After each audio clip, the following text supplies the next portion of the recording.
Hi, good afternoon, and welcome to this Energy Out West virtual conference session, Bridging Healthcare and Weatherization. I'm Catherine Maddox, and I'm Project Director at the National Community Action Partnership for our Energy Partnerships Project. This project is funded by the Department of This project is funded by the Department of Energy. We offer training and assistance to the WAP network in designing private partnerships and programs that leverage the WAP. And we at the National Community Action Partnership are particularly interested in examples of WAP subgrantee partnerships with the health sector. We see tremendous potential for more sustained funding from the health sector to complement those typical measures funded by Department of Energy WAP funding. And when you go to meet with the health sector, and we hope you will take steps toward doing so if you haven't already, having some key data points or research to share about weatherization's health outcomes will be critical. Much of this research is included in the WAP national evaluations from a few years ago, along with more recent projects like this one we'll be discussing today. So we are excited about today's session, and where we'll be learning about a cross-sector partnership and evaluation taking place in Tennessee. We have some great experts lined up who I'll introduce shortly. And I will say we hope to have a health sector partner included on the panel, however, schedules did not align for this recording today. So for today's session, we have Erin Rose, who will be moderating. She is co-founder and vice president of social equity at 3Cubed. She holds a Master of Science in Social Work from UT Knoxville with a concentration in macro-scaled social work in the areas of environmental policy and justice, community organizing and administration, and a Master of Laws in International Human Rights from the University of Edinburgh. Her current work involves the design and implementation of studies targeting energy program impacts on households of low socioeconomic status. Ms. Rose was project lead for the design and implementation of multiple studies under the national evaluation of the Department of Energy's Weatherization Assistance Program. Her background provides the skills necessary to study social justice and human rights issues related to household level fuel poverty, access to resources, the impact on home energy efficiency programs on indoor environmental quality and health, climate change, and other areas of environmental impacts on persons of vulnerable status. We also are joined by Bruce Tan. Dr. Tan is president of 3Cubed, a nonprofit research organization located in Knoxville, Tennessee. He's internationally known for his applied research in the general areas of energy and environmental policy, and also for his research and writings in the field of future studies. The main focus of his current applied research is on estimating the health benefits of weatherizing low-income homes in affordable multifamily buildings. We also are pleased to be joined by Jason Estes, the Director of Housing Rehabilitation and Construction Services at Knox County Community Action Committee in Knoxville, Tennessee. Mr. Estes has worked in support of affordable housing since 1996. His department has built 24 Energy Star homes and has built the first 7 LEED Gold homes in Tennessee. CAC has always implemented the Department of Energy's weatherization whole house strategies in all of the different levels of construction that CAC is involved in. Mr. Estes works with the City of Knoxville and Knox County on emergency minor home repairs, a City of Knoxville roofing program, Knox County rehabilitation program, Knox County reconstruct program, Knox County septic water program, Knoxville Utility Board lateral replacement program, as well as many other partners. Mr. Estes is licensed and certified in several areas of expertise, including as a certified State of Tennessee weatherization auditor and inspector, State of Tennessee lead abatement worker, and universal technician as required by the EPA. Under his leadership, his department has also raised the bar with the installation of heat pump and solar water heaters into affordable housing. And we're also joined by Dale Grubbs, Customer Technical Services Manager at the Knoxville Utilities Board. During his 41-year career at the Knoxville Utilities Board, or KUB, Mr. Grubbs has worked with teams that have introduced technologies that make KUB more efficient and effective for its customers. This work includes adding self-service and payment options that meet customers' needs. During the last 5 years, Mr. Grubbs has worked with community organizations, including the City of Knoxville, Knox County Community Action Committee, and TVA, Tennessee Valley Authority, to bring energy and water efficiency upgrades and education to KUB's customers, especially the energy burdened low-income households. So with that, I'll pass it over to Erin Rose. Thanks, Catherine. Hey, Bruce. So together, we're learning more and more about the importance of creating sustainable connections across sectors. So although there are other sectors involved in the project you're about to share with us, including public health and the education sector involving community schools, tell us about how this systems alignment project, so tell us a little bit about it and tell us why it centers on healthcare, the local public utility company, and social service delivery in the forms of weatherization and health and safety. Okay, thank you, Erin. So over the years, when we worked at Oak Ridge National Laboratory and now at 3 Cubed, we have run several projects where we're estimating the health benefits of weatherizing low-income homes. And in every one of those studies, we find that the conditions of the homes coming into the programs are substandard. The homes are drafty, they're infested with pests. We're finding that people's health is not great. Higher than national average rates of asthma, for example, higher rates for respiratory issues. We find that people are unable to pay their utility bills at very high rates and have to trade off buying food to pay the utility bills. And when we go back to these homes and ask, what is life like after weatherization, we see that things improve. Home conditions improve, health is improved, budget situations are improved.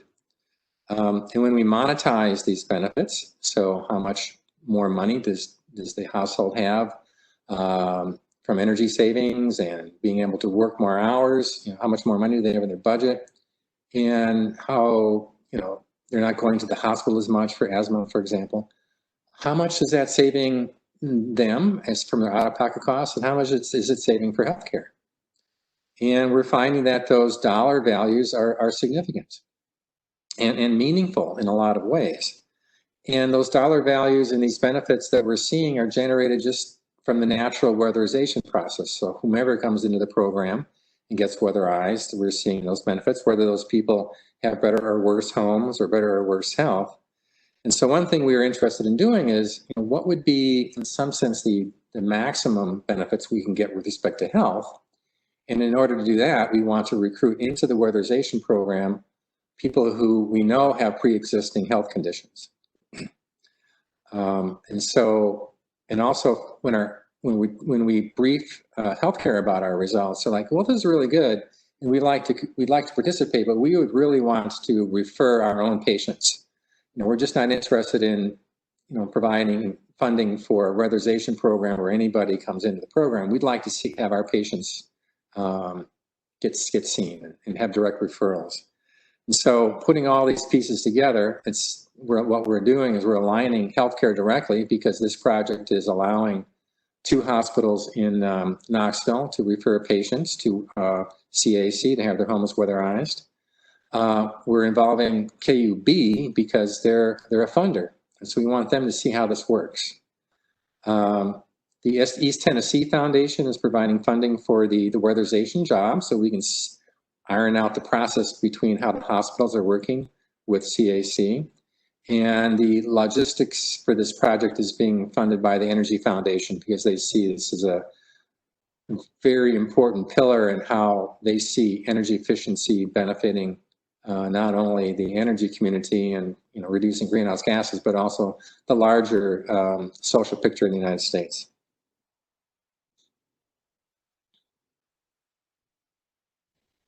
Great, thank you. I'm going to ask Jason Estes a couple questions here. So there's 2 parts. But first, Jason, the CAC that serves Knoxville and Knox County, similar to many community action agencies and councils across the country, already provide a number of valuable services for your clients, including weatherization, energy assistance, and housing rehabilitation. Some refer to this as a type of umbrella agency for providing these necessary services. In this way, CAC feels really well positioned as key actors in developing new systems that meet the needs of households in a health crisis.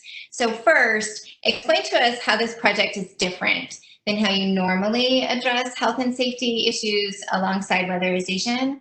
And second, tell us how you imagine negotiating, loosely terms, a package of energy conservation measures and health measures in collaboration with healthcare professionals that are focused on respiratory health and really thinking about environmental triggers in the home environment. So how will this work? Well, first of all, I would like to say that we have worked doing housing and doing energy efficiency for many years. And, you know, not until there was the American Recovery Reinvestment Act funding, and where, you know, the Department of Energy did the health related benefits, did we start really thinking about that. You know, our vision was always about energy savings. Then all of a sudden there was these studies, and then there were some meetings about it, and it kind of got lost a little bit, and now it's kind of coming back. And it's really good, because I think that what we have to realize is the house, you know, we're not going out and repairing on a house or putting in a system to save energy, but what we're really doing is looking at the house as a system, and the fact that it's you know, as we look at this system, we determine what's the benefits of not only energy efficiency, but what the impacts of the residents living in the house. And so I think as we've come to realize, you know, we have to look at the duct system. We have to look how that is working in conjunction with the HVAC system. And then if you're going to air seal the house, you know, if there's contaminants inside the house that we need to be looking at, like mold and mildew, and what we're going to do with those items. So I think that it's very important that our auditors are trained in lead-based paint, they're risk assessors, our auditors are weatherization people, they're rehabilitation people. So this is just one more key component that now we're looking to say, hey, these things exist. If we're going to do this, we need to take care of this. And so I think it's just looking at the house as a system. And so it's one more added piece. I think that's very important. I think a lot of folks may overlook that as they're going out, and they're just looking at, okay, this house needs insulation, this house needs an HVAC system. But, you know, really we go through the entire house, and we take it as a whole house approach. So I think I think we're in position to do that, since we're already doing the other components, and it's one more thing that we can look at, which we are currently doing, and trying to make our clients' homes as you know, healthy as possible. Fantastic, thanks. So Dale, last year I visited KUB and met with your staff that provides social services for customers struggling with energy affordability, and really able to pay their utility bill in full. If you would please tell us just a little bit about the system KUB has in place to serve its customers experiencing high energy burden and affordability issues in Knoxville. And second, help us understand how an alignment between the CAC and the area's medical facilities falls within KUB's mission. Thank you. I think KUB has a long history of working with low-income families. We actually hired our first part-time social worker in 1973. That was even before I was here. In 1980, we started working with CAC with the LIHEAP program. And then in 1984, we established Project Help, which is a fuel fund that is funded by KUB customers, but administered by CAC. And so that collaboration that we've built over years of experience has just grown to the point where today, you know, we've included weatherization projects, and now are even doing a toilet replacement program. So we've started small, but this collaboration with the Community Action Committee has been built over, over 40 years, and it's just grown over time. The things that we're doing within our social services group, we have a medical priority program, which is that identifies customers that have medical devices that need electricity to operate. So if those have an issue, then we can identify those and we can work with those with their physicians to make sure that we're making sure that their service is reliable. That was started in 1975, and so we've been working with the medical community and services since that point in time. The other thing we're doing with the community hospitals is that if a low-income family has a problem and they're in the hospital, our social service workers work with those hospital social services staffs to make sure that those customers or patients are discharged to a home that has active service, both electricity and water. I think that's been vitally important as we've gone down through this years. We have a gatekeeper program where everybody that works in the field at KUB, if they see or come across a customer that's in a distressed situation, they notify our social services staff, and they start working with CAC to see if they can find a way to help them find out what's going on with that person or that property. We started in not in the mid-90s community meetings with all the agencies and started collaborating with, so there was not a duplication of services. That's what we started seeing, is that many of these over 200 agencies that we now work with in our community were offering the same thing, and oftentimes the customer was taking advantage of that by getting help from several different groups. We started a charitable agency portal where we were sharing information with all the agencies in our community. We started that in 2011, and so we have over 250 agencies that are able to look into this portal and get the information they need and see what a customer has received over time. And so that's been very effective. But those are some of the things that we're doing. But we've been building this collaboration, based on how to help the community and then help customers, pay the utility bills. In 2014, there was the city of Knoxville won a grant from IBM to do a study on the problem of every year we were spending over between $5 and $8 million in our community on utility bill assistance, and it was just every year it was just a little more, and I think what they were able to show, what we already knew, was that the root cause of this issue was housing. The housing stock that low-income families live in is really not conducive to energy efficiency. And so from that program, we knew that the AURA funds had run out, and so we started a Rounded Up program where we were asking customers to round up their utility bills so we could get some more funds to continue that on, which we were able to do. But before that happened, we're very happy to get a TVA grant for over $15 million, and we were able to do 1,278 homes in 2 years that we weatherized, and I think, and then from that, we've been able to garner other grants and continue this. And so now we're at the point where not only are we customers donating over $700,000 a year annually to this, KUB itself is putting in $1.2 additional million. And then we're getting another, nearly 400,000 from TVA annually, and we're getting several, other large grants so we can continue this. And we've done enough since that time, since the end of the what I call the Keen program.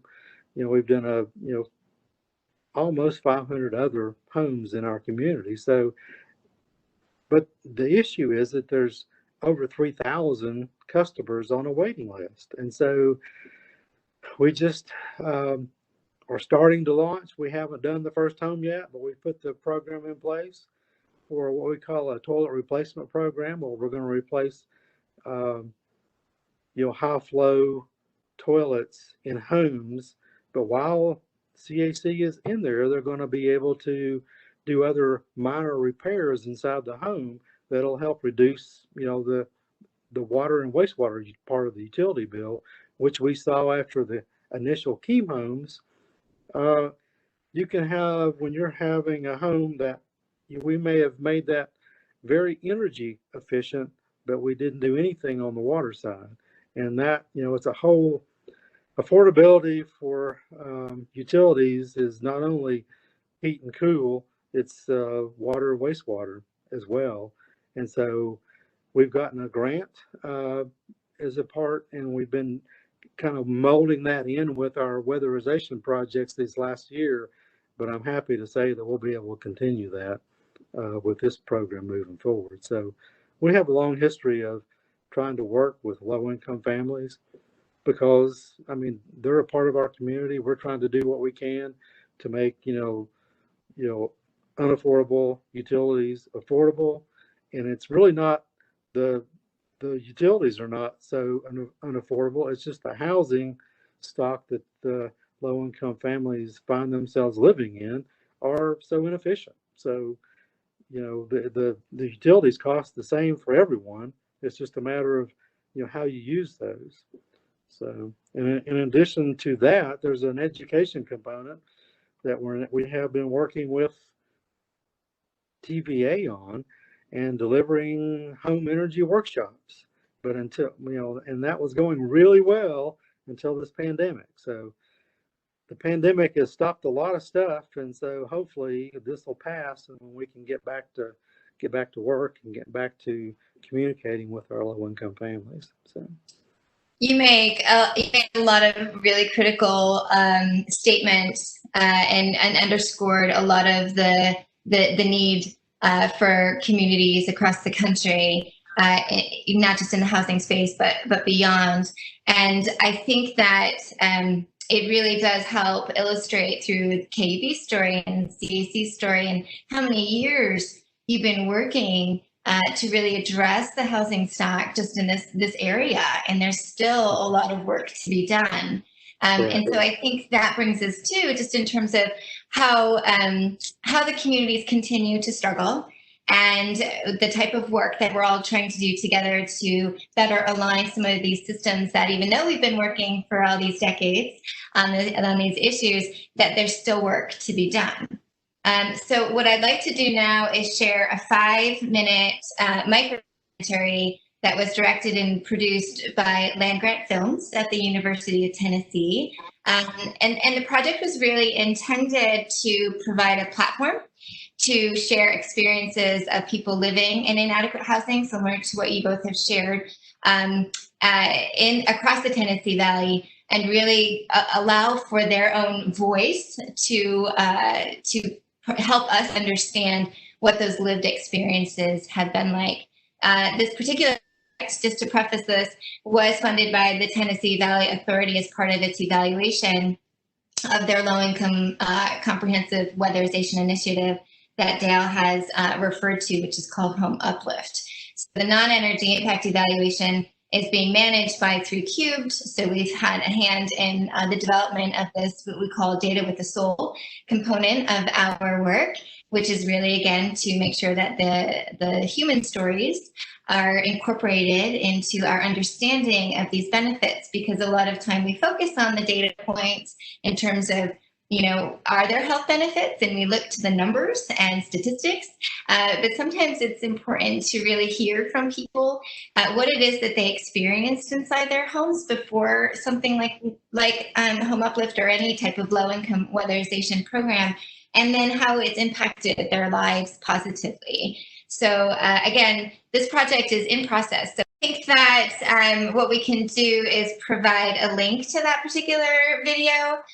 What we can also do is just tell you that that there will be a set of these micro documentary films that are basically have been that have come out of these qualitative interviews that we've done across the valley with Home Uplift recipients. And from those interviews, we've identified several different themes and issues that were shared with us over across that process. And one of them is really strongly related to health and safety, and how a program like Home Uplift has really improved their quality of life and their health outcomes. So we can share that with you now as a sneak peek to that project, and then can share that when the project is complete. So let's move back to talking about the current systems alignment project at hand. I think what we've done is provide a lot of necessary background for how we got here and how we got everybody to the table to really think about how do you, like Bruce said, prioritize people that are in health crisis for a comprehensive home retrofit program like weatherization, and then how do you start to build in these health and safety measures? So Bruce, tell us a little bit more. Scoping out this project with the healthcare professionals at the 2 participating medical facilities in Knoxville, we learned there are many things that need to be considered throughout that process, including what medical professionals already know about the environmental exposures in the home, what they might not know, what they might not consider, or are otherwise constrained in their efforts to assist patients on their end, thinking about the home environment. So first, step people through how we began building that relationship with the healthcare sector, who and what departments were approached. If you could also speak to how our work investigating the health hazards found inside a home has contributed to that relationship building. Also pulling in the work that Jason and Dale have done over the last decades and really starting to build this story about housing and health. And then second, what do you think was learned from this sharing of knowledge between our sectors, starting with the healthcare sector? What did you learn? And maybe share how our knowledge helped design a screening process for the recruitment of subjects or ideal candidates for this project, and how that type of process or system might be used moving forward.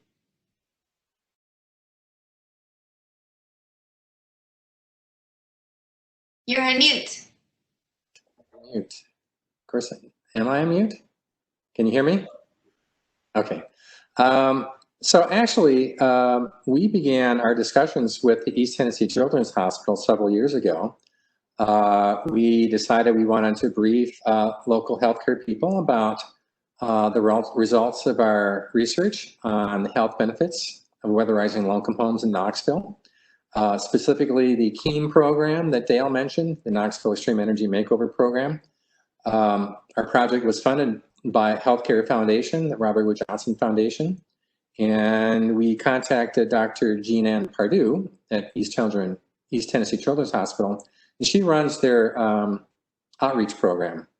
And so we made contact with her a couple years ago, and she was interested in the results, and we began collaborating on other proposals. And when this project came along, funded by the Energy Foundation, she said, "All right, East Tennessee Children's Hospital is in for this project." And in that regard, she introduced us to asthma specialists and pulmonary specialists that we visited in hospital, briefed them on the project, and just saw their eyes light up. This is, really exciting thing that they can do for their pediatric patients. Now we have another hospital we've involved called Cherokee Health Services, and they provide services to low-income adult populations. we got hooked up with them through the mayor of Knoxville. The mayor of Knoxville threw a kickoff meeting for our Energy Foundation project and invited Dale and Jason and people from hospital sector, healthcare sector, and that's how we got involved with them.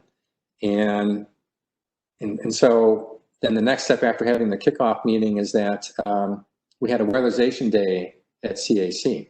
And so we invited healthcare people and public health, and even some people from our education sector to come and learn about weatherization.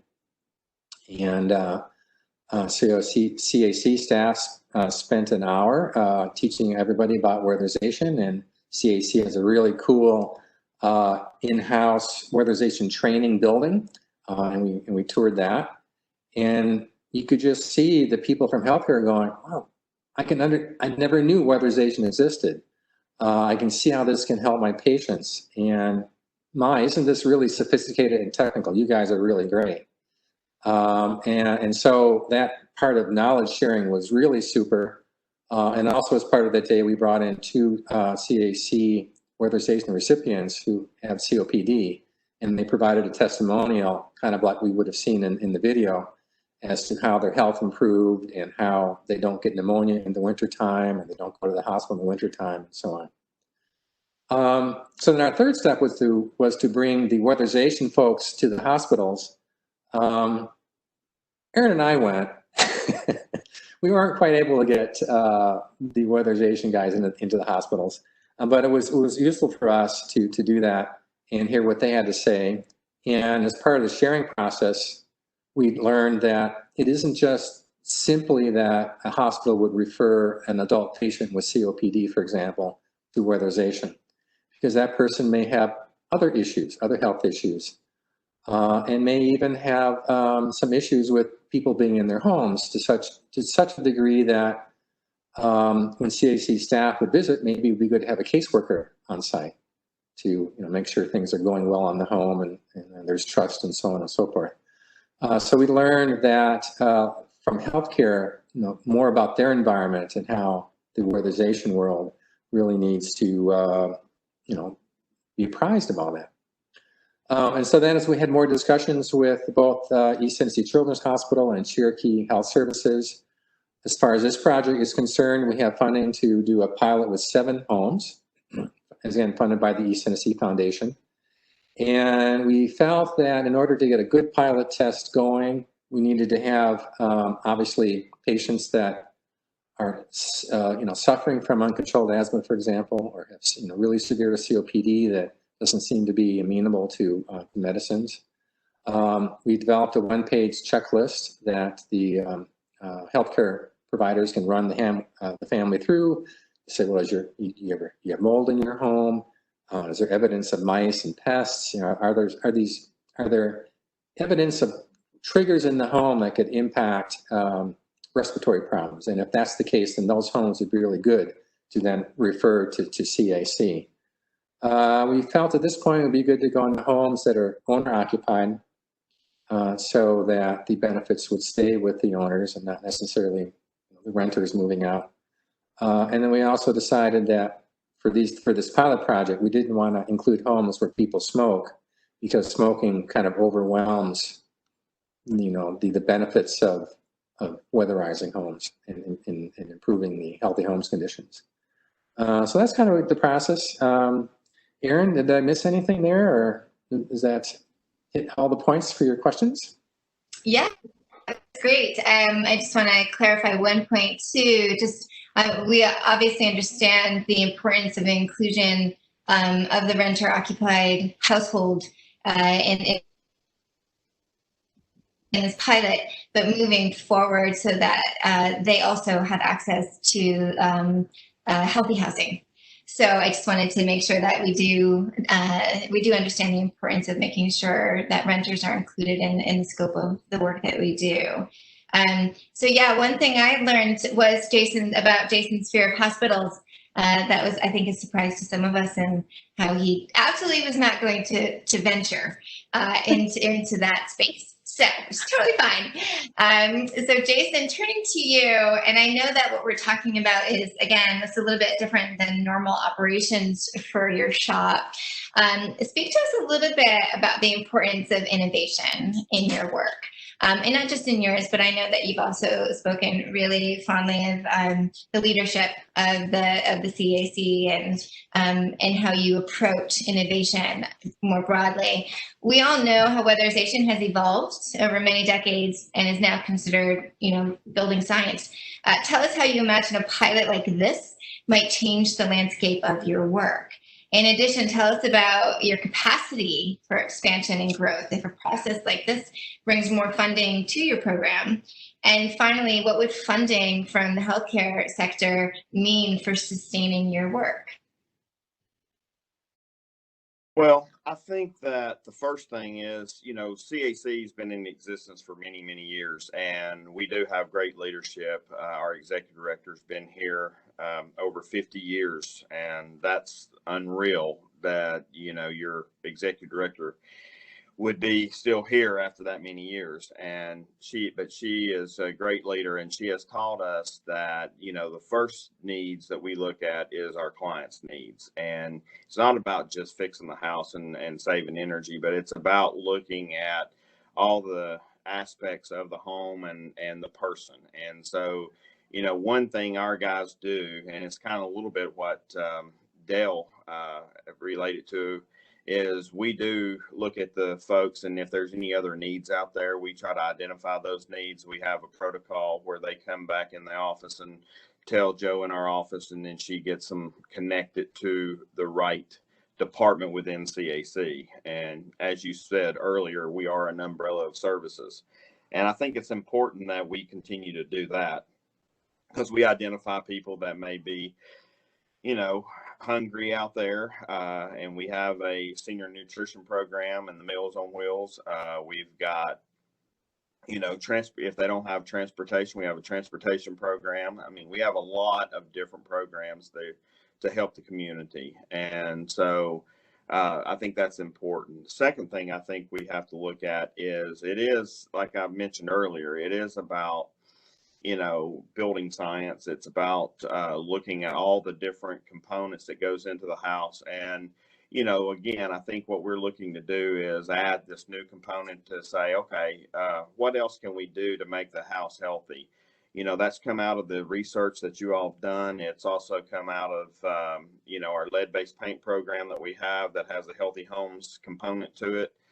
We learned some things through that. I do cross-train all of our auditors so that they know all the different components. So we don't run our programs in silos. We run our programs based upon the client's needs and as they come through our door. And so if we, go out, well, first when they come in the door, Joe looks at, in our office, and she determines, what funding is available that the folks would qualify for. And then that helps us when we go out to look at the work to determine how we can get it paid for and who we can charge what to get the work done. And I think that's important, that you can try to break down those silos as much as you can.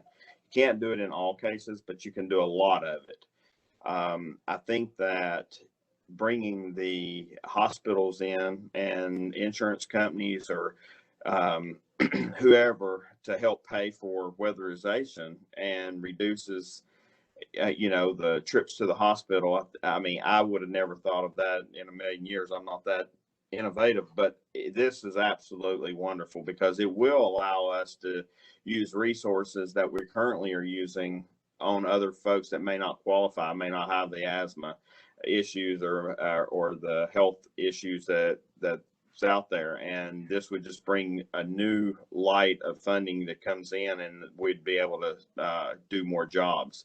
We do have a lot of people on a waiting list. It seems like we never get the waiting list down, because it seems like every time we get them off, folks off, there's more comes on. And I think, due to the pandemic that's happened, a lot more people right now are not working. I mean, and with that being said, we've seen an increase in, people needing help, whether it's with home repairs, whether it's with weatherization.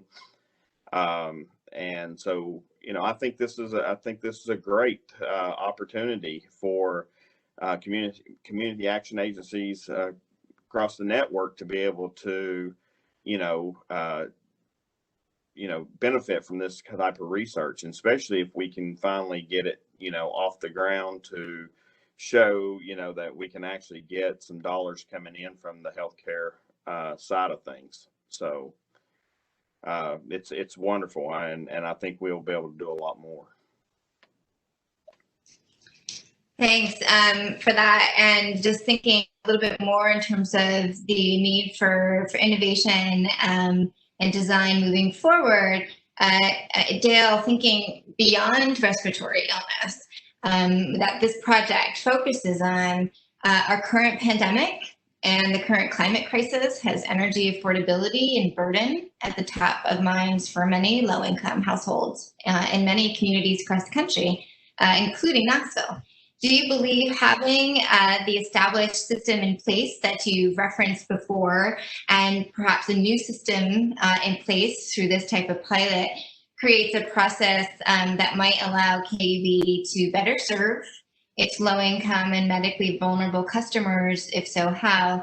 And what needs to be done? What still needs to be done in order to advance exchanges of information so that customers are fully protected?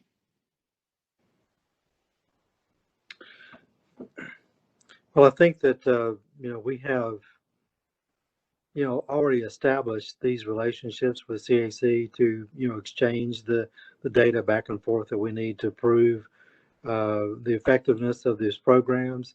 I think adding the medical component just simply allows us to help more people. And with the waiting list as large as it is, just like Jason was talking about, it's just another stream of funding. And I think that's the biggest thing for us, is that, there's a certain amount that we're going to be able to come up with annually to, help, but there's only so many that we can do every year. And just like Jason was saying, it grows every year. So, I mean, we've done quite a few, but it's still, the need is greater than what we can afford to do at the moment. And this is just one more way of, really affecting, those that are the most vulnerable in our community. And so those are the ones that we want to serve. And so I'm really excited about what I was seeing, because like Jason, I would have never thought about this in a million years until the study that Bruce put together during the KEEM showed some real promise. And then when we put this other collaboration together here with the city and with these, hospitals, it's opened some eyes. And I think that's some things that, that I'm really excited about. But, basically it's just another avenue for us to do more homes, which, over time will really make a difference. And I think we've really started to make a difference, and this will just accelerate that. No, I absolutely agree. And just again, just to, for, our viewers, and remind viewers that the work that we've all been doing together has been multi-yeared across multiple projects. Mm-hmm. So these relationships do take time to build, and information does take time to bring to light. And it also is important to think about who the audience, who the stakeholders are, who might take that information and really build upon what they're learning from that across sectors. So, Bruce, the last question is for you, and then I'm going to turn it back over to Catherine. And just thinking again about bringing us back to systems alignment, which is at the core of this pilot and of these partnerships, just to help us imagine the future here. So what might happen after the pilot? How do you ensure connections are sustainable? And like Dale was saying, just in terms of data information exchange, what are the components need to happen to make this innovation become a normative type of reality?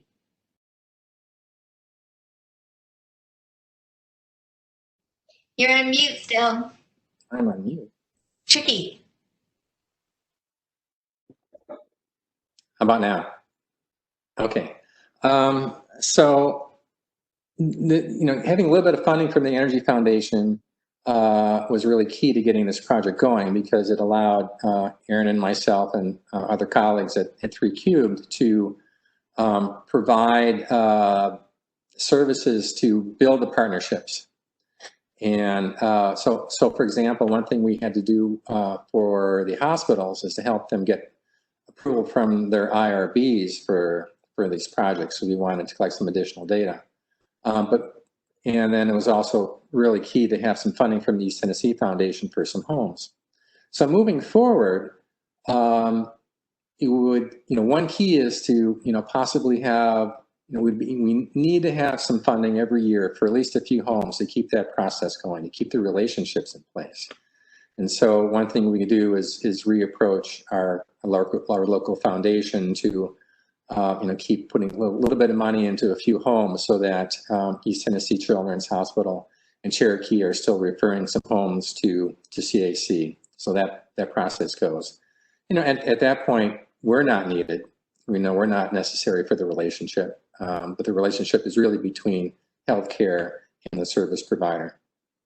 Then as we move along, the next step, in my mind, would be for the weatherization funders to be able to go to their boards or whomever and say, well, can we set aside some of our weatherization dollars for these direct referrals?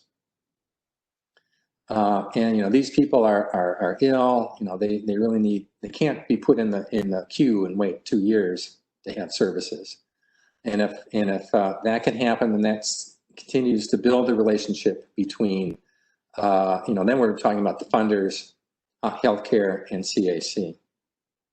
Then as you build up those relationships and results are coming out of the project showing that most of the patients are getting a lot better after their weatherization services, then maybe Medicare programs and Medicaid programs start to see and say, all right, we should start providing some money to this process to increase the number of homes.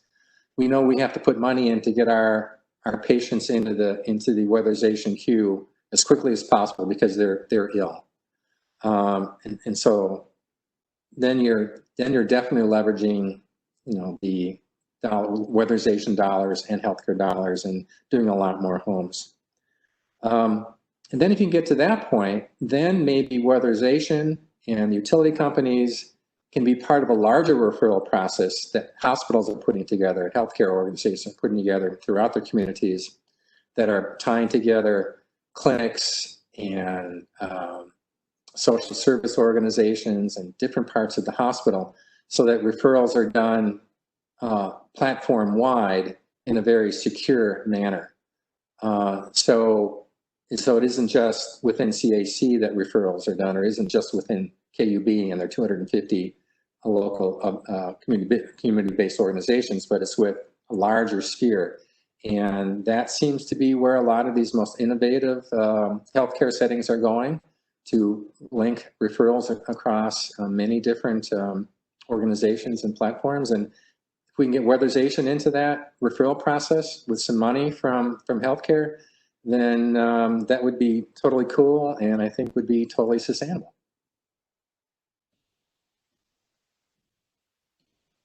Well, that's fantastic. All of you, I think, provided a lot of important information, not just for the background, but also just in terms of how something like this works, and building in the healthcare sector to the energy sector and the housing sector, and how research plays its role within all of that exchange and innovation. So I think you guys are brilliant and do wonderful work, and I always love to see you guys and partner with you on all the projects that we do. So thanks again, and I'm going to turn this over to Catherine.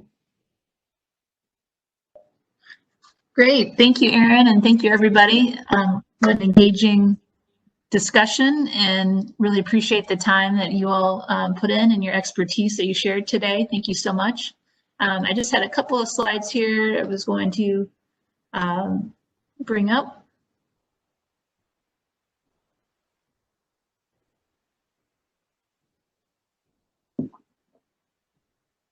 Okay, and just want to make sure you're aware of all the resources available through the Community Action Partnership and what we can offer you if you are looking to venture out into such a partnership as the one we just discussed today between healthcare and weatherization.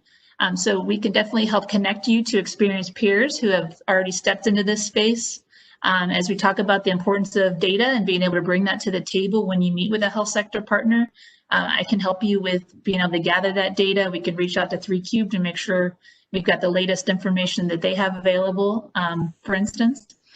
We have several resources, tools, templates on our website that may be of interest to you. And then also want to make sure you know about previous webinars, for instance, that are on a related topic. We've spotlighted weatherization subgrantees in North Carolina as well as Missouri that are working in this space with insurance foundation dollars related to this, as well as connecting up with hospitals directly as well as we've discussed. Also want to make sure you know about our upcoming virtual convention as well that we're holding later in August 25th to 28th, and we'll be discussing similar topics. We have an energy track as part of that, and really hope you can join in on that. And I'll leave my email here for you. We really are very interested, and particularly around healthcare partnerships with weatherization. So we'd love to hear from you and hear examples and be able to talk further with you about how those came about, ways that we can highlight those and share those across the country with other WAP subgrantees. So thank you again so much for your time today. Thank you to the panelists for your expertise. And I can also definitely connect any of you viewers with our panelists. So please feel free to reach out if you have any questions. Take care.